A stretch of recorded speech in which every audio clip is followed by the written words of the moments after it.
Hey guys, so I wanted to redo this video now using a real camera instead of my phone, just to show off what my home theater is all about. And this is an unfinished basement home theater, and I don't think it's ever going to be finished.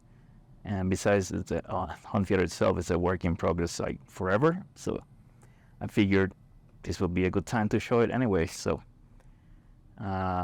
basically, as you see here, I just have a curtain here, just separating the home theater area to create kind of like a black hole box look when the lights are off, and just the movie.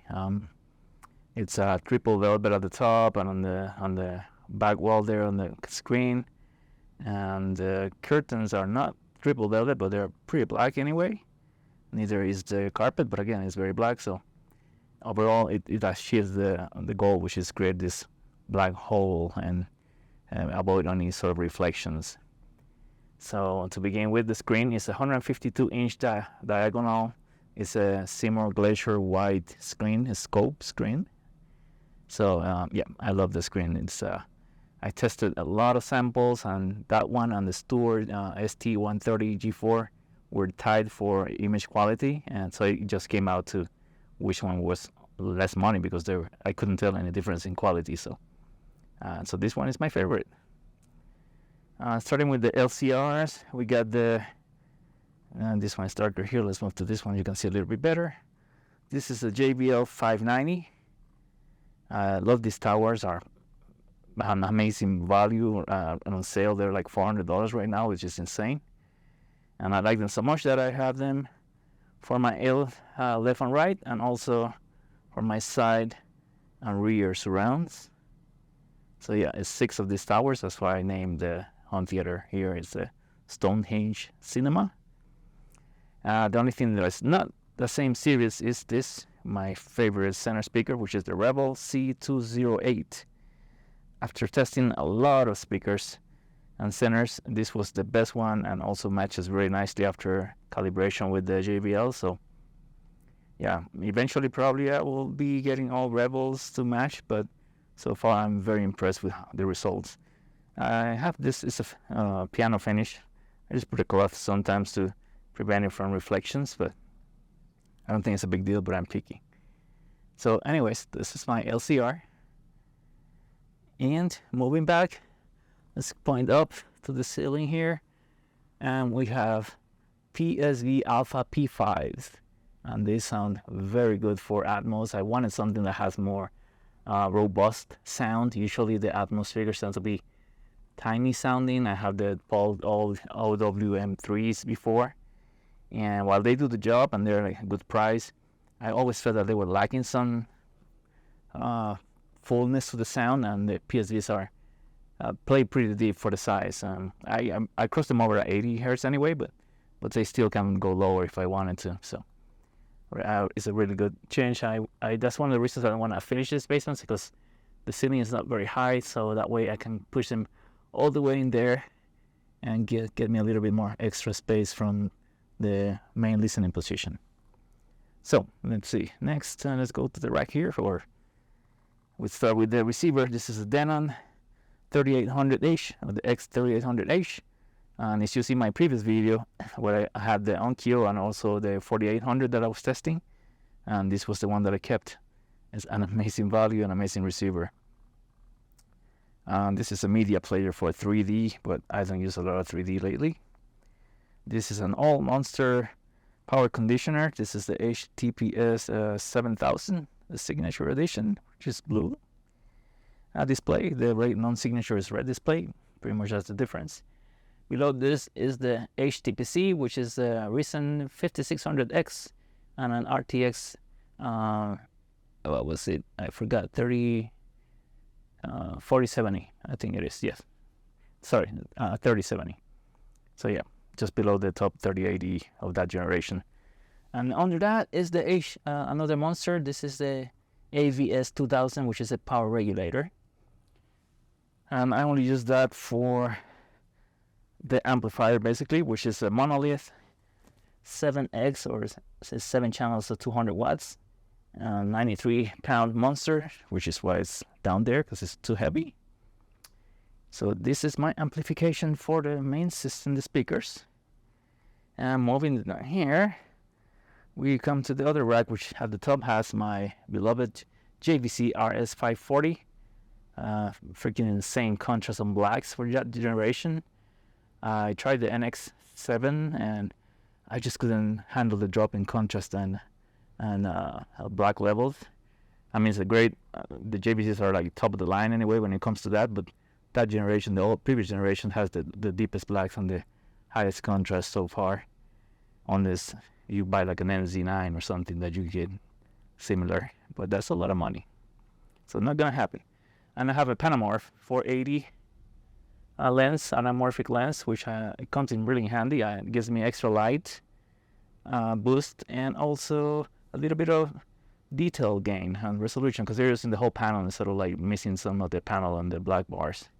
And since I only watch basically 90% scope movies or more, it works perfectly. Below that, this is the NX6000D. This amplifier is only used for one thing, and it's for what it's hiding under my couch or sofa here, which is a Hover Easy platform. You can see. Now, on the previous video that I did with my phone, I think I had this already. I don't remember, to be honest.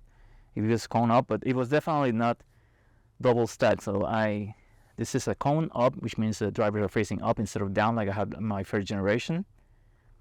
And also, instead of just one tube, I added a second smaller tube at the top. Believe it or not, that made a huge difference in the feeling, the tactile feeling, and how much it bounces and all that. So, but I'm going to be going in more detail on that later. I just wanted to kind of give you an overview of it.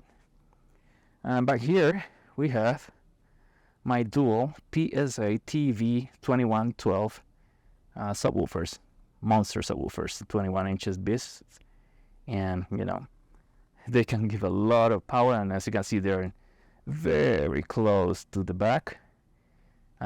Even though I get a lot of mid slam, I can imagine it comes at the cost of a lot of sound too, and a lot of stuff falling from upstairs. So one of the things I'm going to be doing is adding Hover AC back, or I guess that's what you call it. So basically it's like strapping the woofers right to the frame here on the back. So we'll see how that turns out. It's the next project that I'm working with a friend here. It's coming up next week, I think. I think that covers this area here. Yeah. So, and then I have this, which is the PSA TV 1812, and that one is my far subwoofer to get extra. It definitely adds this extra pressure to the sound when it's on, and also helps me to get rid of a 30 hertz null. So it gives me a really nice, pretty flat response now after adding that. I was using this one instead, the MFW 15, which is a very nice old subwoofer from maybe 1 to 3, but it's not quite able to keep up with the beasts that are the PSA, so I decided to switch to the 18 inches instead. And see what else is left. Starting with the power here, those where I painted those, and these are hospital grade outlets, and I painted the whole case black, and those are 20 amp. That 20 amp circuit is just for this section here, and I have another 20 amp on that side, which takes care of the NX6000 for the platform and the subwoofers. I may add a third one just because I like to have extra power and peace of mind, but it's probably overkill. And oh yes, very important. If you notice the cables running here, this freaking insanely good cables are Kimber cables, the 8PR cables, and they're very nice looking cables. I get red and black braided ones, but this one has leaves, so you can see it. Sorry. Now I do a lot of buying and selling things around here, and sometimes I get cables with the gear that I buy. And in this case, I got really lucky that this guy sold me gear and gave me all those cables, because he was going with some built-in wiring on the walls on a new place that he bought. And I was able to use all the Kimber cables. The 3 front cables were a little bit longer than I needed, but not a huge difference, so I was able to get away with that, and I'm loving them. I never had such expensive cables, and I know they're really well measuring cables by Jim from Audioholics, so I couldn't be happier. And for interconnectors, I'm using these RAI cables or RE cables and Italian interconnectors, RCAs. They seem to be a fantastic quality, and I need to make a test and see if I can actually tell the difference from regular cables, but they look great. Again, they were a bit longer than I would normally use, but I got them with another thing that I bought, so why not keep them? And what else we have here? Oh, and as far as power cords, this is a RE cable from the same brand as the interconnectors, and it's connected to the Monster. And the Monster ones have built-in cables, so nothing that we can swap there. The subwoofers are actually using SKW cables. Power cords, I know it's just eye candy mostly. I don't feel like I like these cables as much as the RE cable or the Vibe, which I'm using on some of the gear, which I forgot which one is using the Vibe right now. Which one is using the Vibe? Totally forgot. But I know I'm using another cable on a different system. And the reason I don't like this SKWs as much is because the Vibe and the RE cable power cords, I have a tester for the electromagnetic field, and they both pass. I can touch the cable and nothing. But the SKWs, even from far, is already giving me the alert that it's letting the magnetic field. So I get them to look cool, but if it's not going to at least protect a little bit from electromagnetic fields, then they kind of defeat the purpose of being so big and cumbersome to manage sometimes. But anyways, that's as far as cables. I think that covered everything. So I'm going to be going into more detail for every part that we have here. This was just an overview, and I wanted to try an overview with a different camera because last time I used the phone and, well, the video quality was terrible. So hopefully this lens is doing a better job. So once again, this is an overview. And as far as the viewing angle for this scope screen is about 57 degree of viewing angle, which is about perfect for what I like when it comes to giving me the immersion level that I desire for my theater. So as I'm going to be working on new stuff on the platform, I will start doing some more videos and showing how I progress on my setup. And yeah. Oh, and up there for the Atmos, I don't have the cables for that one because he didn't have Atmos on the previous house, so I didn't get keeper cables from the guy that I bought the other gear from. So that's monolith 12 gauge, which is a great cable anyway. So, but just wanted to kind of complete the whole gear list. So if you have any questions, anything you want me to go into more detail, let me know. Thank you for watching.